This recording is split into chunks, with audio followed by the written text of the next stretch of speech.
जय हिंद, नमस्कार।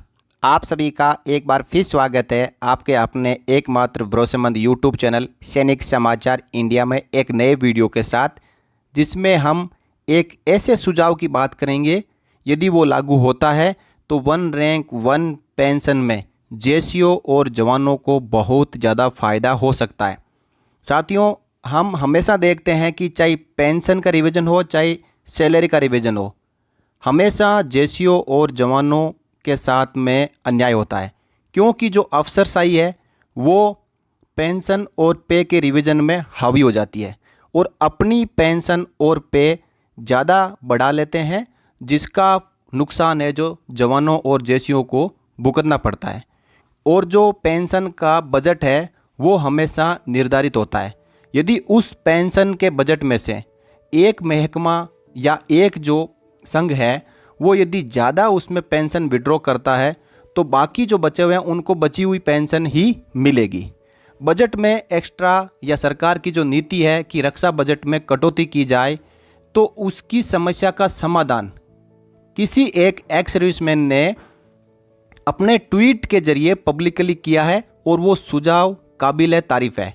मैं आपको इस वीडियो में उसी ट्वीट को पढ़ के और समझाऊंगा कि उन्होंने क्या कहा है। देखिए, नाम आप यहाँ पे देख पा रहे हैं। इन्होंने कहा है कि one rank one pension of lieutenant rank and above should be abolished, यानी जो लेफ्टिनेंट और उसकी ऊपर वाली सभी रैंकों के लिए वन रैंक वन पेंशन को बंद कर देना चाहिए।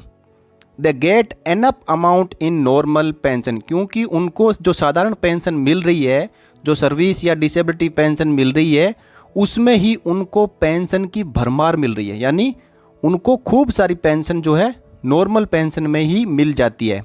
व्हेन गवर्नमेंट कैन नॉट पे इवन सैलरी और पेंशन फॉर पुअर सोल्जर्स, यानी गवर्नमेंट जब एक जो सोल्जर्स को है सही सैलरी और पेंशन नहीं दे पा रही है, they are going to be recruited only through Agniveer. क्योंकि अब जो जवानों के लिए बात कही जा रही है कि जवानों को यदि वो सैलरी और पेंशन नहीं दे पा रही है गवर्नमेंट, तो उसकी जगह उन्होंने अग्निवीर स्कीम को लेके आए ताकि इनको पेंशन ना देनी पड़े और सैलरी भी कम देनी पड़े। Officers of the armoured forces should also bear the Brunt, यानी इस अग्निवीर योजना में भारतीय सेना में जो अफसर का कैडर है उनको भी अग्निपथ स्कीम के जरिए रिक्रूटमेंट करना चाहिए। साथियों, अग्निपथ स्कीम को यदि हम ओवरऑल देखें तो इसके अंदर ऑफिसर्स के लिए कोई भी रिक्रूटमेंट में बदलाव नहीं किया गया है। उनको उतनी ही सैलरी मिलेगी, उतनी ही पेंशन मिलेगी। लेकिन जो सबसे बड़ा तबका है जवानों और जेसीओ का, जो सेना में असली पे और पेंशन पाने के हकदार होते हैं, उनके साथ में यहाँ पे भेदभाव किया गया है।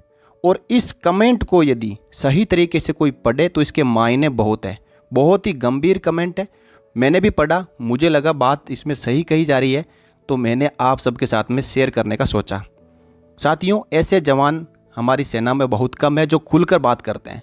और यहाँ पे जो बात कही गई है कि जो अफसरशाही है या अफसर कैडर है, उनको ऑलरेडी यदि वो किसी भी प्रकार की पेंशन ले रहे हैं तो उनकी 60-70 हज़ार से ऊपर तो मंथली पेंशन ही बन जाती है और सैलरी तो 2 से 3 लाख रुपए पर मंथ बनती है।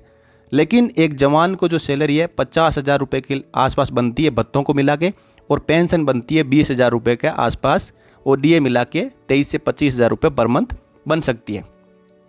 तो साथियों, अब हम यदि इसके ऊपर एक सिनारियो में सोचें और देखें और गौर करें तो किसकी पेंशन बढ़नी चाहिए और किसकी सैलरी बढ़नी चाहिए, वो अपने आप ये हकीकत बयां करती है। साथियों, इस कमेंट का जवाब मेजर जनरल सतबीर सिंह साहब ने दिया। उन्होंने कहा कि one rank one pension is for all ranks, यानी वन रैंक वन पेंशन सभी रैंक्स के लिए है। The differential in pay and pension is as per the terms and conditions, और जो पे और पेंशन में अफसर्स और जेसीओ और जवानों के बीच में जो फ़र्क है वो टर्म्स एंड कंडीशंस के अकॉर्डिंग है।